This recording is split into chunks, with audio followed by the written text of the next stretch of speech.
بچپن سے قرآن سمجھ کر پڑھانا چاہیے. بچے کو بچپن سے قرآن سمجھ کر پڑھانا چاہیے. میں نے کہا ہم تو بہت کوشش کرتے ہیں مگر تھوڑا سا مشکل معلوم ہو رہا ہے. کہا نہیں آسان ہے. اس کے بعد انہوں نے ایک کلپ بھیجی مجھے. 5 سال کا بچہ ہے, وہ قرآن پڑھتا ہے. وَيْلٌ لِكُلِّ هُمَزَةٍ لُمَزَةٍ, اور وہ اتنا روتا ہے کہ اس کو جتنی مرتبہ میں نے سنا میں نے بھی رویا. وہ وَيْلٌ لِكُلِّ هُمَزَةٍ لُمَزَةٍ پوری کرتا ہے اور پھر اس کے بعد الم تر شروع کرتا ہے. تو بیچ میں اس کو سوال کرنے والا سوال کرتا ہے کہ بیٹا آپ کیوں رو رہے ہو؟ تو وہ 5 سال کا بچہ کیا جواب دیتا ہے معلوم؟ مجھے اللہ کا ڈر لگ رہا ہے. کیا بولتا ہے وہ بچہ؟ مجھے اللہ کا ڈر لگ رہا ہے. اللہ اکبر. پھر میں نے ان سے پوچھا کہ یہ کیسے ممکن ہوا؟ اتنا چھوٹا سا بچہ قرآن سمجھ کر پڑھ رہا ہے.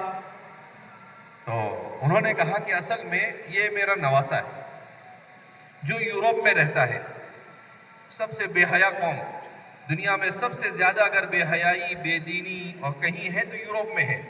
تو کہا یہ آئرلینڈ میں رہتا ہے اور یہ بچہ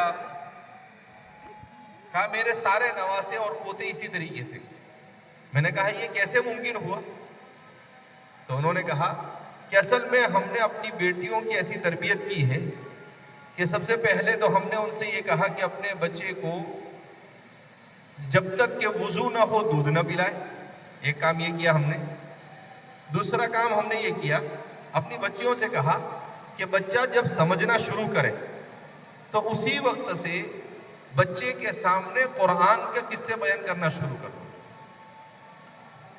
کہا کہ اب جیسے وَيْلٌ لِكُلِّ هُمَزَةٍ لُمَزَةٍ وہ 5 سال کا بچہ سمجھ رہا ہے. وہ کیوں سمجھ رہا ہے؟ کہا کہ اس پوری صورت کو اس کی ماں نے اس بچے کو یاد کرانے سے پہلے اسے کیا کر دیا ہے؟ سمجھا دیا.